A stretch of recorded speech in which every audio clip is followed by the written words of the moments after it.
Nocturnal. Nightlife just got better. Forget about everything for a moment. Let's party. Let's party. Let's party. Let's party. Yeah. We have a very interesting person on the show, and his name is Anis Hafar. He's an educationist. He was selected as 100 most influential Africans. He is the founder of the Gate Institute, that is gifted and talented education. Mr. Anis Hafar, welcome to the show. Thank you very much. It's a pleasure to be with you. Thank you. You've done a lot in education. I think you currently have a column called Education Matters. What is driving you behind this education? You know, that's a question I get asked all the time. Yes. I didn't plan to get into education, to be honest with you. I got a first degree in business, and I wanted to be a businessman. Then I realized that my interest was really in writing. Mm-hmm. So I was writing in some columns in the United States in Los Angeles. Mm-hmm. But, you know, I wasn't making enough money to just pay your rent and nothing else. Mm-hmm. So a friend of mine came and suggested that I think about teaching writing skills in the Unified School District. So I went for an interview, I got in, and I've been teaching ever since. But then I realized that was my passion. Passion is sharing what it is that you love to do yourself. You don't want to be a hypocrite, sharing something that you don't like, something that you like to do yourself, and also working with young people, you know. And there's nothing in the world, for me, more fascinating than watching young people grow right before your eyes. You know, they come with little bits and pieces of ideas, mm-hmm. and you help them to mold it into something that can be self-fulfilling for themselves. Mm-hmm. So frankly, writing the columns, it's a labor of love. Mm-hmm. You know, the idea is to meet the deadline every Friday. And also, you know, at my age, I'll be 72 in April. Mm. There's so much that I want to share, especially with young people in Ghana. You know, because frankly, as far as I'm concerned, I think a lot of people agree with that too, that to make any inroads in this country, our best bet is to make sure that literacy rate is high. And that is of a great concern to me. The reason being that we have a lot of illiteracy in this country. Mm-hmm. And let me define that. You know, there are people who speak a Ghanaian language, for example. You might speak Ewe, you might speak Ga, you might speak Tree, and so on. Or you might even speak Fanti. Or Fanti. Kasa Amakan. But then the question is this: can you write it? You know, sometimes you go to the chief's palace, and the Ochiami is so fluent, and so on. But when they are dead and gone, that's it. We don't have anything to fall back on. You know, and that is the reason why the British, for example, are so international, because they write down everything that they've done. They have a history of everything they've done, way from the beginning. So they can always go back with an institutional memory to look in the past. So back again, literacy is very important. The literacy not only in English, but also in the mother tongue. And these are the issues that I write about mostly. And also how to help teachers to be effective teachers. You want to go into the classroom with enthusiasm, because you are sufficiently prepared for it. Yeah. And when young people find out that you are prepared for it, then they they share your enthusiasm. Okay. So that is really the essence of what I do every week. So is that has to do with the Gate Institute that you founded? Yes. What does it do? Yes. Now that's a good one. Huh? Again, I think my interest in education is also based on the training that I got when I was in Los Angeles. I was training in a particular school, and I was selected out of about 100 members of faculty to participate in the GATE program. The GATE is Gifted and Talented Education. And we're really supported by the state, and it was quite expensive. And the idea is this: we want you to bring the best out of young people. And I grew up as a result of that, because the focus was not only in what you were teaching them, the focus was on beginning to understand what moves the person that you're teaching, and what it is that you can do to raise them to the highest levels, irrespective of you. So one of the things that you learn in that particular program is that you begin to be sensitive to human beings. You begin to be sensitive to what it is that makes them tick. You begin to be sensitive to what it is that makes them get up in the morning. And if there's nothing moving them to get up in the morning, you want to plant a seed in their heads which is supportive of what their natural traits and attitudes are, so that they can feel better about themselves and want to come to school. And then it changes you as a human being. Because for the first time, you learn to respect the other person, you know, because under no circumstances can you bring the best out of anybody if you don't respect them enough. Yeah. And all this goes back to how I was raised in Ghana. You know, where if you make mistake, they beat you 2 times 2, 6, whopping pine. 2 knocks. It's possible that they did that to you too. Oh yes, they and did. If you made mistakes, Yeah. you are whipped, you are insulted, you are abused, you are kicked, you are sacked, you know. The GATE program is the opposite of that. What is it that we can do with people's mistakes? You know, and what I say is this. The wrong answer in the right hands is heavenly, because the wrong answer is directing you to an area that you never thought about. So now what is it that you can do to help the young person begin to explain the ways in which they arrive to the answers? Answer, right. And in the process, you are tapping into their natural talents. It's one of those things that I think every teacher has to be aware of, because it prepares you sufficiently for the profession. Profession, yeah. Yeah, that is why I can't stop doing it. You know, I love it. I don't see it as work, because when you work with young people too, you know, they give you a lot of energy. Yes. You know, you can't afford to be dragging. Yeah. You know, when they move, you move with them, you know. So that is also therapeutic for me, Yeah. working with young people. Yeah. And when I say young people, I mean from KG1 all the way to university level, because I've taught all through the system from that age group all the way to the top. Now it sounds as if what the GATE is trying to achieve is going contrary to what we used to grow up with, chew, pass, and pour. Is it chew, pour, and pass? Where you basically go to the classroom, you basically study what you've been told, and hopefully you pass, and then you forgot about it. See, that's the crux of it, you know. But you also want to understand that in some countries, like if you look at Denmark, Finland, and so on, exams are not a big deal for them. Because like you say, they are not expecting the chew, pour, pass, and be poor type thing. They want to know what it is that will round you up as a human being, with interest in society, with interest in yourself, and also how we can even begin to relate to another human being. Yeah. These are the motivating factors in education. How is a person inspired? How do we motivate a person? What is it that we can do that will bring the best out of that person? And then you realize that 2 times 2 equals 4 is not the only criteria that we use in raising people. Yeah. So you've said it. That is the crux of the matter, where traditionally we want people to just have the correct answers. And there's a danger in that, even in terms of how it doesn't grow the person who's expecting a particular answer. Let me give you an example. What we do as teachers typically is that you ask a question and you have the answer in the back of your head.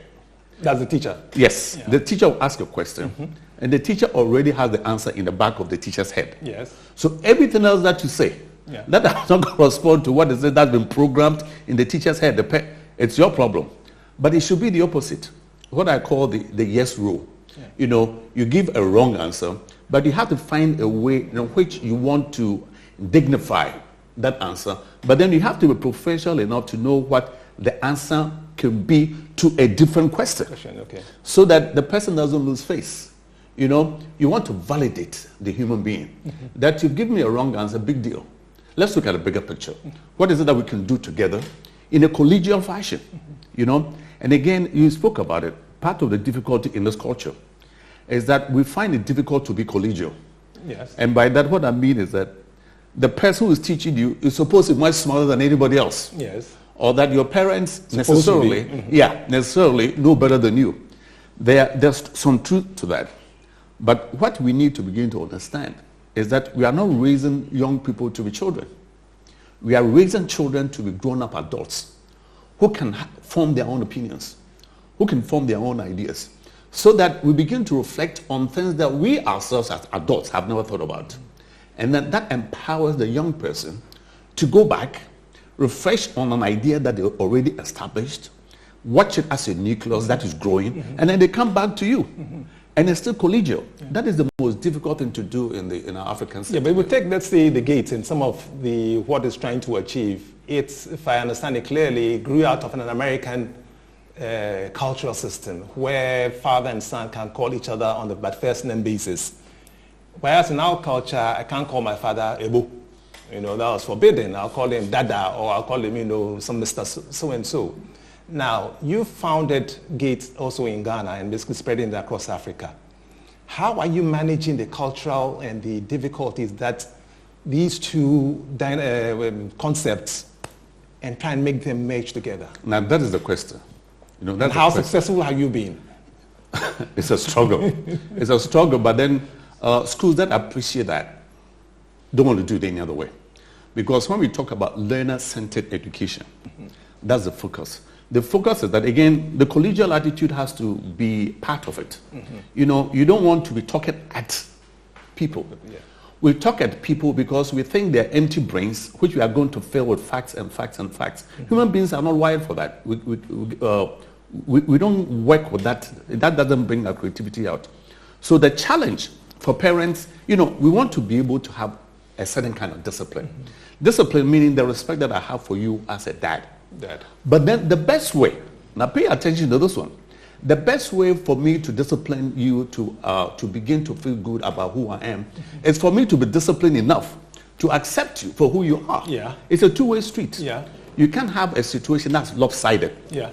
Just respect for father, just respect for mother, Yes. just respect for teacher, and nothing coming back. Yeah. It doesn't work that way. And the thing that we also want to be aware of is that we have to teach respect. And frankly, the teaching of respect comes from the adults. Yeah. Adults have to show you what respect is, not tell you, because nobody listens. Yes. Children don't listen. Yes. They watch. They watch to see your mannerisms.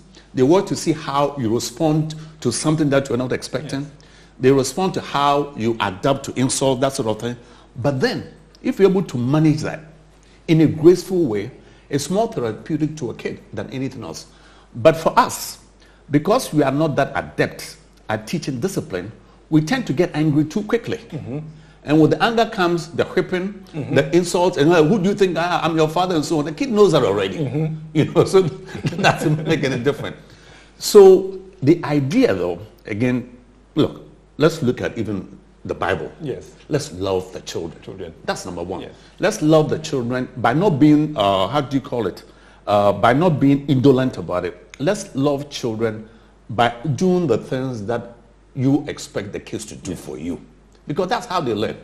But then again, that's the $1 million question, the culture where, you know, and then even some of the three things, some of the three proverbs that we have, you know what I mean? Things have changed.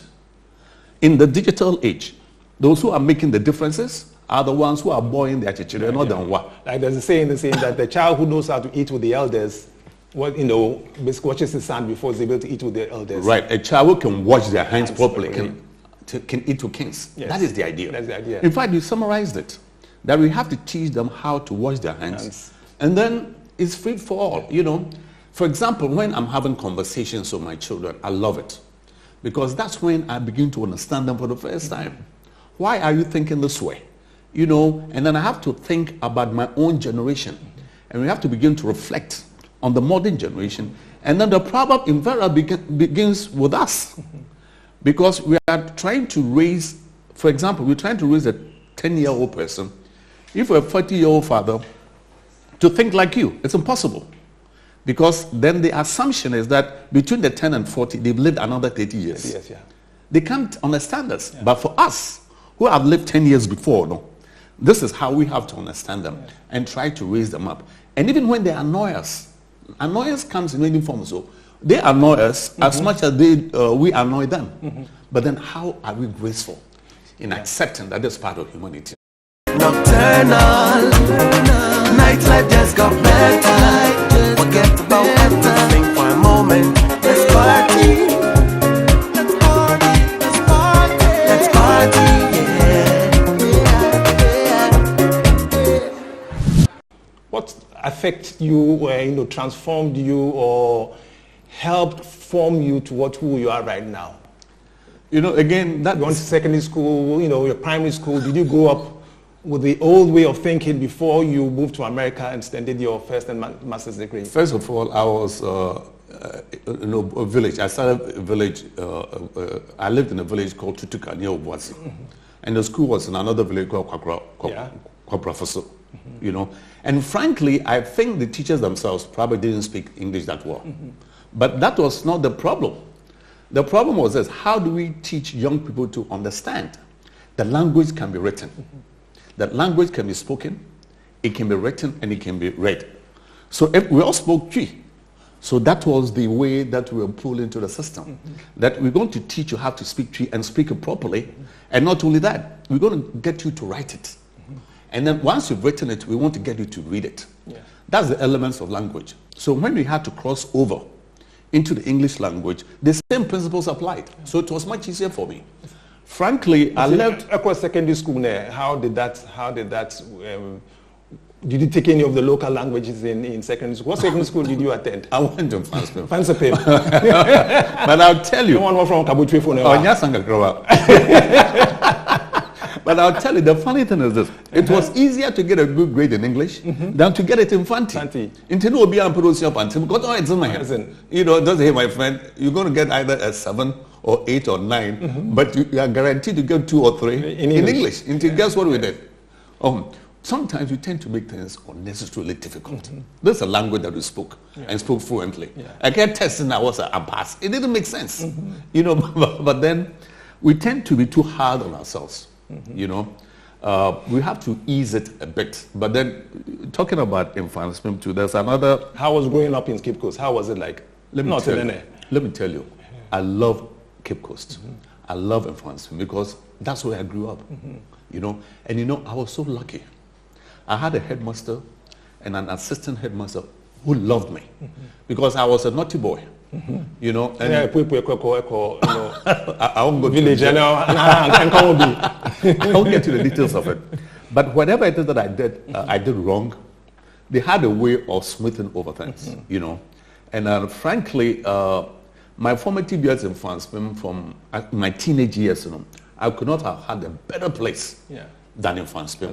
And also the fact that Fanspeem was very traditional. You know, too much. You know, wear our cloth, we spoke Fanti, we spoke Gan, we spoke Twi and so on. It was that kind of environment.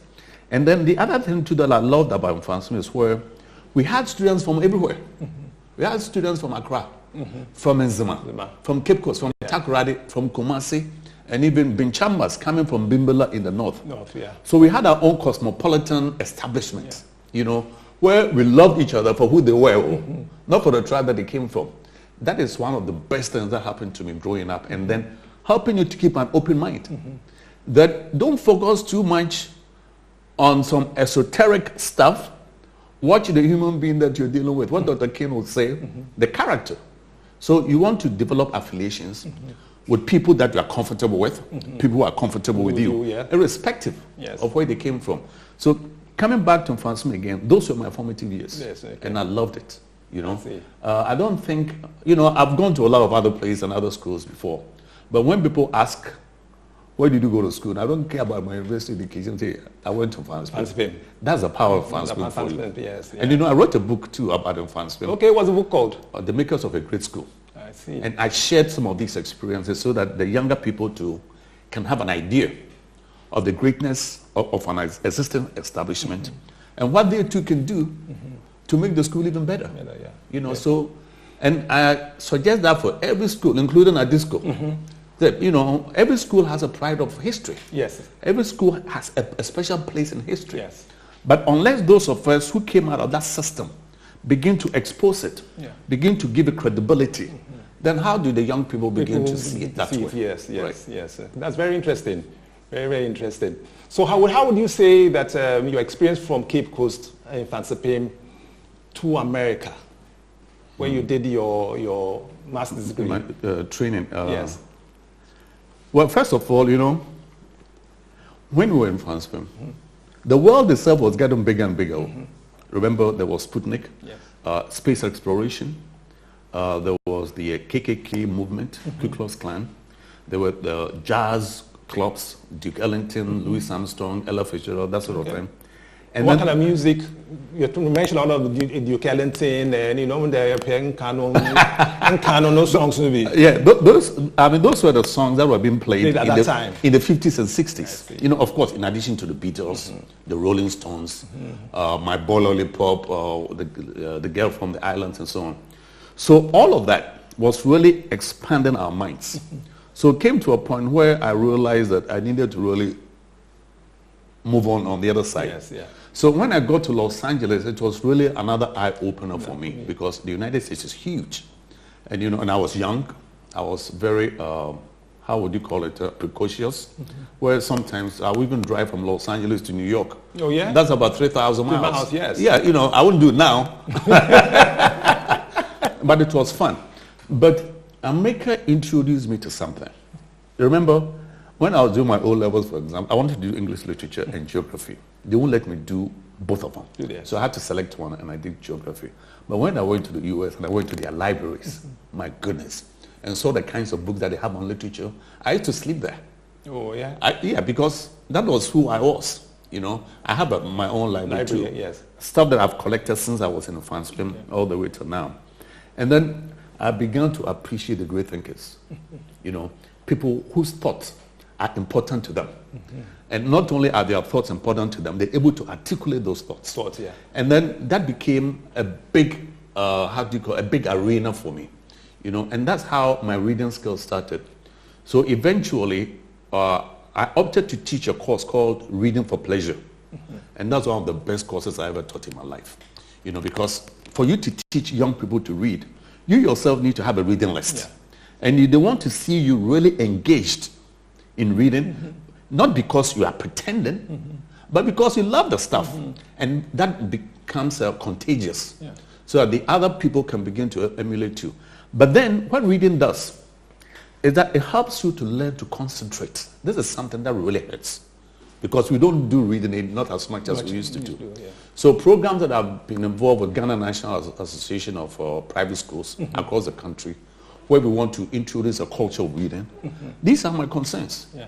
Because if you don't see an adult reading for pleasure, what makes you think you're going to read? Yeah. Well, with the introduction of technology these days, don't you think that it's kind of lessening the amount of time we spend reading? Because now everything's on a tablet, everything is being, you know, made very, very concise.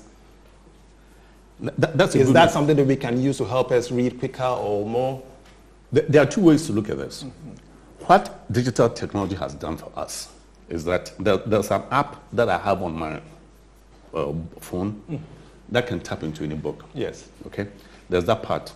But frankly, I prefer reading a book because I have a bad habit, or I have a habit of writing in the books because that's how sometimes I get information for the columns that I write. Yes.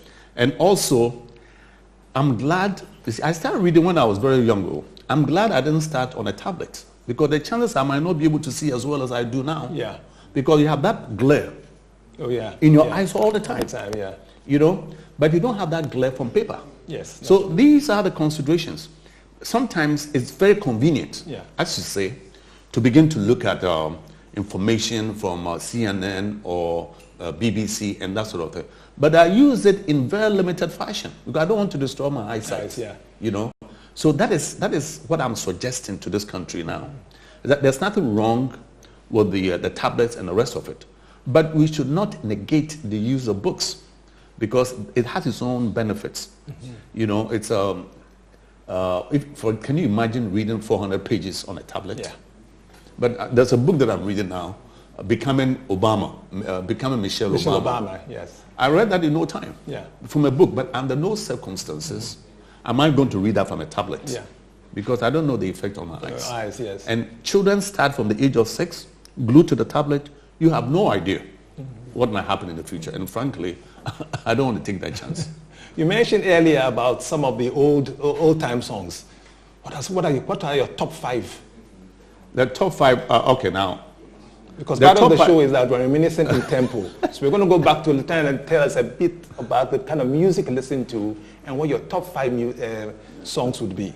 You know, for the age group, but I'll be honest with you, my top 5 will not necessarily sync with the top 5 of my mates. Because I like Louis Armstrong, I like Duke Ellington, I like Billie Holiday, you know. But then we also like the Ray Charles, what I say, the Beatles, Money Can't Buy Me Love. We like that, Minutes and Small, My Boy Lollipop. And then Sam Cooke, Twisting the Night Away.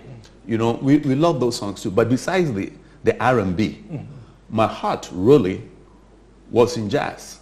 And that's what I still listen to. I listen more to jazz now, even jazz from that era, than the contemporary. And what about Ray Charles? Ray Charles part of it? Oh, yeah. What I say, we used to twist to it all day long. I'm sure at this you guys were doing it too. And we have a records night. Records night. Did you have it then? Yeah, records night every Saturday evening. We had that, and in fact, we had a band, Infanson band. Yes, we also at the school also had a band. What year did you get yours? I graduated in 78. Okay, we had ours in the 60s. 60s, yes, okay. Into Johnny Come Lately. But, you know, that was what makes good fun. Okay. Now, since you're writing, from education matters. It comes every Monday in the Daily Graphic on page 38. Page 38. Okay, we're throwing anything about science and technology, and now just... My focus really, to be honest with you, in some of the columns that I write is the irony of analog teachers in a digital age. You know, here we are, I mean, frankly, if we were to do a research on the digital qualification of teachers in this country, all the way to university, it will blow your mind how a lot of people are scared of technology. You'll be surprised. It might be of interest for someone to do that, you know. So if we are teaching youngsters in a digital age, then we have to take into account the fact that a lot of the things that we do now, which is the chupo pass that you're talking about, we want to introduce novelty in, where people can now do presentations. You know, it's not a chupo pass business. There's something that we don't do in this country. You teach university students, and then if you were to pull them to the front to talk to the class, they are bashful, because they've never had that opportunity to even express an opinion. But what digital technology helps is that you can now divvy out different subjects to young people to go and deliberate as individuals or as teams, and then come to share those findings with the rest of the class. It's very, very important that the bashfulness in this country is too much. Because when you call a person to talk to the class, the assumption is that you want them to repeat information for you. That's not the point. The point is that what is something new that you've learned that you can share with confidence, with passion, with the rest of the crew. And that's what molds you as a human being. And that's what molds you as someone who has developed their own scholarship. These are the things that we need to look for. Okay, so it's going to require a lot of rethinking, re-engineering the way we think, the way we do the whole educational system, so that basically we are in line with the future. We are going for a commercial break, and when we return, we're going to enter the library of Anis, where he gets his inspiration from, where he gets his ideas, and any books that he's written will be right there. Thank you. Nocturnal, nightlife just got better. Forget about everything for a moment. Let's party.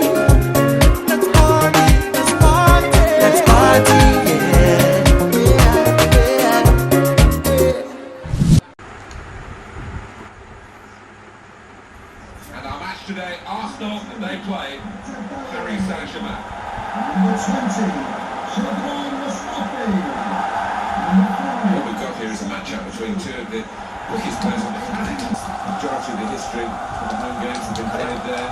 Now it's moved to a state-of-the-art stadium, and a big revenue stream brings in a huge amount of money here. It does. It's interesting as well this season. The fact that Arsenal have been to a shiny new stadium just across North London. I think there's even a bit of pressure on the Arsenal fans maybe to get this name out.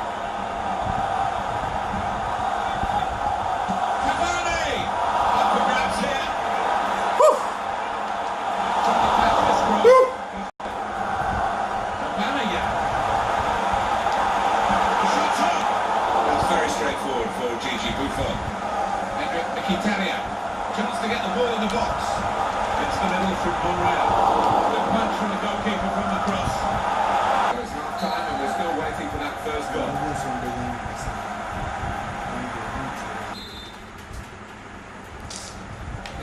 Paris Saint-Germain, who start this second period.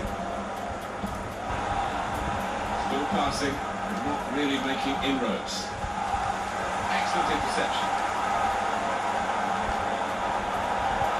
That's up! It's come off the goalkeeper, still in play. We're level at the end of 90 minutes.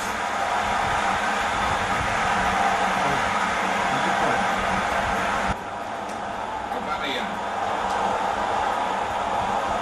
Could be a chance here. They've got the ball into a good area. And put them in front here. Not thinking. Milan.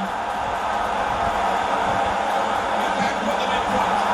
Well, the opposition must have thought they were holding it up. It's a good goal past them. And the opposing manager will be worried now because his team were basing their game on shutting out the opposition. But that's failed. And the manager of the team that scored will be delighted. He'd be wondering whether it would come. Well, it has come, belatedly, but it might be enough.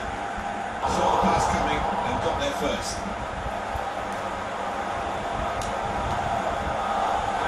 Cavani!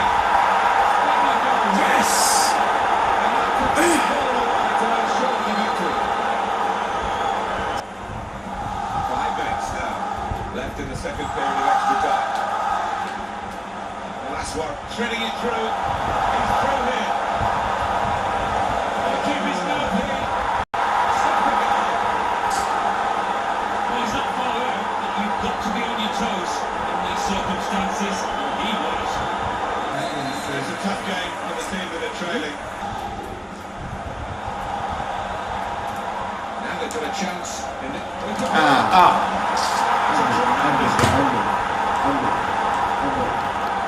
Oh, Arsenal.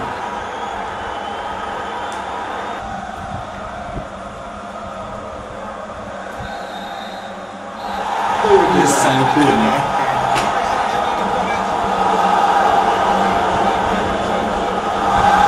Nocturnal, nightlife just got better. Forget about everything for a moment. Let's party. Let's party. Let's party. Let's party.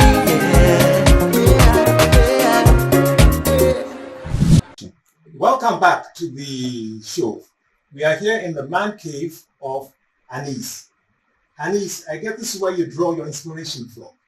All these books. Let's talk about a few of the books. I see here something called Leadership, Reflections on Some Movie Shakers and Thinkers by Anis Hafar.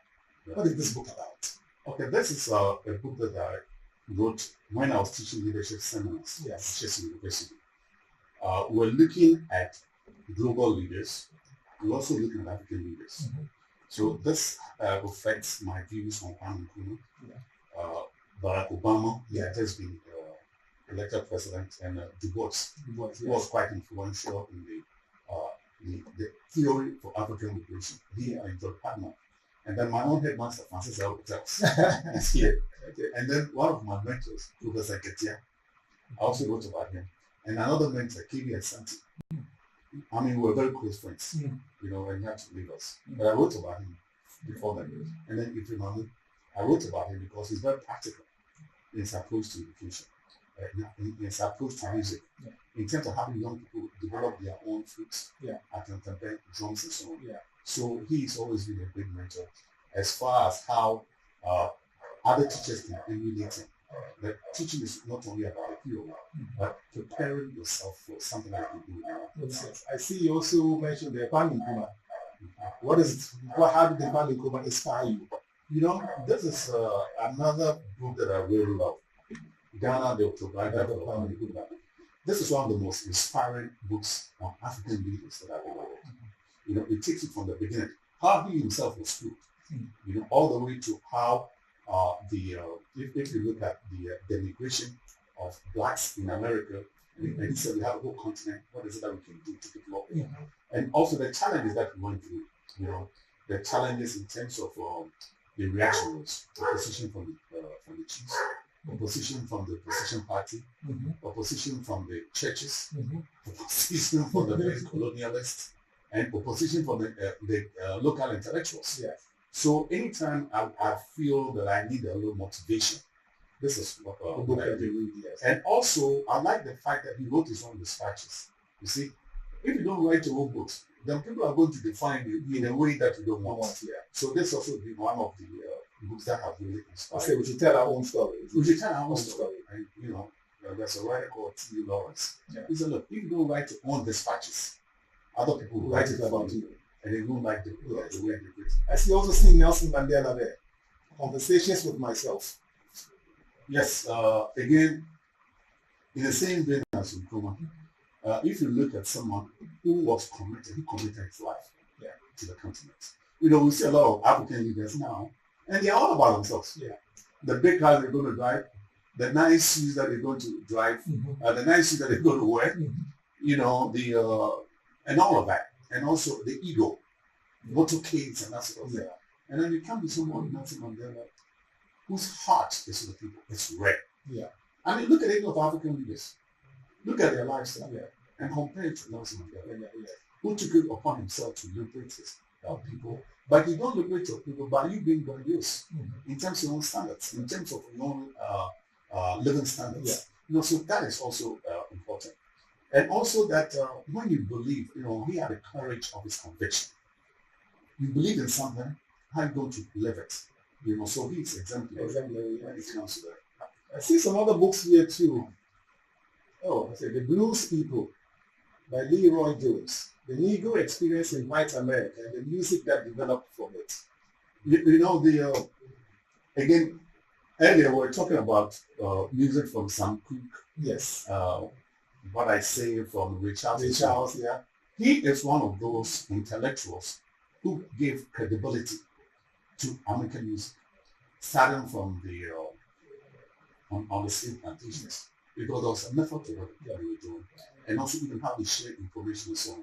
And then he brought it to the limelight, where now white America can now try to understand what is it that they were doing, because they may think that it comes out of voodoo or something, you know, stuff like that. But what he did was that he helped us to really understand the emotional predicament for the slave, the plantation, the slaves, and also as it begins to rise through the system, the R&B and so on. He was way ahead of his time in terms of trying to get us to understand music as a discipline. You know, not just that people are just beating drums together or singing together without meaning and so on. It's also a way of also uniting people because we share the same inheritance. You know, I feel your pain. And so the origin of the blues really is that here I am, suffering under the conditions that I never expected. How does healing come for people so that it can begin to allay some of my own inhibitions, some of my own fears, and then give me hope. That is all. And you know, and out of that involved Beyonce, Jay-Z, and the rest of them. These are the intellectuals. See some other music here too. Since we're talking about music, Earth, Wind and Fire, Essential. Well, you know, I met some of these guys. I mean, like Morris White. You know, there was an African shop that used to come to buy musical. This was in California or this was in Los Angeles? Los Angeles, yes. Yeah, you used to come there looking for particular kinds of flutes, particular kinds of drums, anything that will really help with the percussion side of his music. So I met him, and he was very interested in things that were African. As you can see, they even dress like Africans. Yes. You know, so that was it. Again, it's also related to blues people in terms of the origins of music, how African drums have fashioned music out of this day and age and so on. And also a sense of hope, you know, that we are a people that come from a great civilization in the past, and that we have a history, not the kind of history that's been packaged by Europeans to subdue Africans and also to subdue African Americans. Since we're talking about hope, I think Bob Marley also did a lot of such songs. And I can feel a lot of Bob Marley in this room. Yeah, that's his picture right there. Yes. That's his portrait Up there. But I'll tell you how I met Bob Marley. How? That's a very interesting. You know, I was younger, and then we had a ticket to go and see him at a concert, Universal Amphitheater in Los Angeles. And we're late. The people who were coming to pick us up were late. So when we got there, the program had already started. But there were white people who were organizing it. they took a look at us because one of my friends was in dreadlocks. So they thought we were part of the team. They thought we were part of the band. So you know what they did? They took us all the way through the back and deposited us on the stage. You know, so we had to pretend that we were part of the band. And we're hitting our hands and doing the jamming and that sort of thing. And behind us were people like Hugh Masekela, Diana Ross, and the one who used to play with the Bob Marley and Williams. I think he was part of it. Peter Tosh was there, smoking his stuff right behind us. So it was quite an a serendipitous kind of discovery. Never in my mind that I think one day I'll be on the stage with Bob Marley. And then when you look out, a sea of white faces as far as you can see, all there to watch Bob Marley. And here we were as part of the group. It was something else. A friend of mine who was with me, he took a picture of Bob Marley and he made t-shirts out of it. In fact, the t-shirt I used to wear, my daughter wears it, and now my grandson is also going to wear it, because they are emotional. And also the fact that, when he talks about how we support our own brainwashing, that a time has come where we have to stop being our own enemies. The mindset that we need to that we develop as a human being, that we cannot continue to blame other people for too long. Yeah. Because there's also the element of self-enslavement. Yeah. These are the things that I like about it. One of my favorite songs of Bob Marley was Redemption Song. I think that's the one I'm talking about. I think that's the one I'm talking about. Redemption Song. That's the one I'm talking about. It's one of my all-time favorites of Bob Marley's music. Yes. So also see Sarafina. That's from South Africa. Yeah. Now this one, this is a play that was put together. It's a South African story, but it was put together by Tim International School. Mm-hmm. They did a fantastic dramatic interpretation, and I was there. I served as the chairman of the board of governors, and I was so enthused by it. In fact, I wrote it in my column. How young people will now begin to understand the struggles of South Africa. How they have to begin to relate it to their own growth, because life is not always from a bowl of cherries. They have to begin to understand the challenges others are going through, so that it opens the way for us that we are not going to use hurdles unnecessarily to stop us, because these things have to be done. So this was a very emotional play for me, and that's why I was. And occasionally, when I want to be enthused about young people what they do, I play it. It's a video. Yeah. I had the occasion of watching Sarafina when at the Lincoln Center in New York, in Washington DC. Yes, and it was a fantastic, excellent show. I wish I had been there with you. I see. Let's look at some of your so many nice books in here. A Matter of Opinion. There are a couple of Essential Joker. But what I wanted to do was also share some books here. Now this one. That's the book that yes. The Makers of a Great School. Very good. This is what I was telling you that I looked at my own, my years at Mfanskrin, the head teachers who have been through the system since the school was founded in 1876, including the teachers heads who are there now, and how they've influenced them. Yeah. But this book was used to raise money for the school. I think this was 2013. Yeah. I see Kofi Annan's name on the book too. Yeah, because he wrote on Francis Albertex, our headmaster. Yeah. So that came in there. I see. And then we did it when Francis Bartels became 100 years old. It was a big deal for us. So it occasioned Kofi Annan to come and speak to us in terms of his own experiences when Bartels was headmaster. And then this one, Strategies for Effective Teaching and Learning. That's again one of my own books here. And they came from some of the programs that I've written and what we were talking about in terms of the GIG program, Gifted and Talented Education, how we can help teachers to be more effective in what it is that they do. And there's also a book that's very dear to my heart. It's called Mentoring. I think indispensable.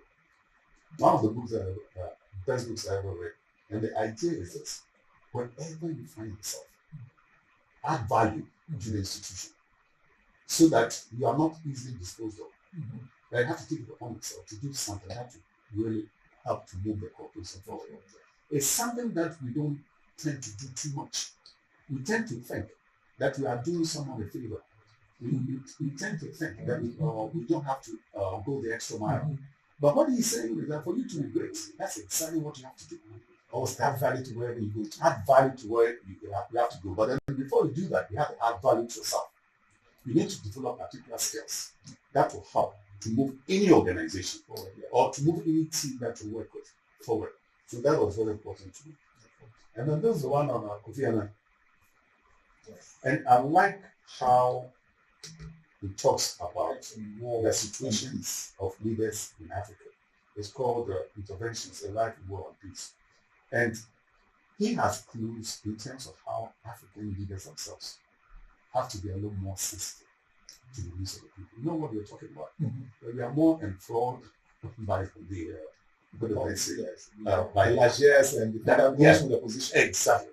But we need to come down to it and see that these are the people that we need, you know. So, and I'll be honest with you, when I walk down the street or when we are driving, you see these kids on the streets, and you ask yourself, you know, kids who can be brilliant, selling sachet water, you know, peddling cheap Chinese products, or which will break down in a week or two, and they will all become garbage. We want to begin to look at you in terms of how we want to refresh our minds. But it was also very well written, which can also be taught as even literature. You know, it's you know, many times when we talk about subjects matter, we tend to focus too much on the subject, but we can teach the subject from the language in which that subject itself was related to. And this one classic example. And then the other book that I also like, The Power of Servant Leadership. Yes. And I think I've done a review of this. Yeah. In other words, you come to serve, not to be served. Yeah. Then repeat this. Yes. And this for the leaders, if you are listening, that you come to serve, not to be served. You see, and then part of our own chieftaincy system, where there's one chief who everybody worships. We carry them high, you know, and so on. We have to begin to understand that their role is to be there on the world like everybody else, so that they can begin to see the plight of the people. All too soon, we've come to the end of the show. I hope you enjoyed yourself like I did with talking to Anis Hafar. It's been a great time. I've enjoyed listening to you about all the great books, your inspiration, and the new music.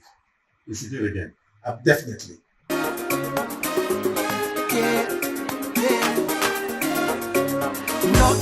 Nocturnal.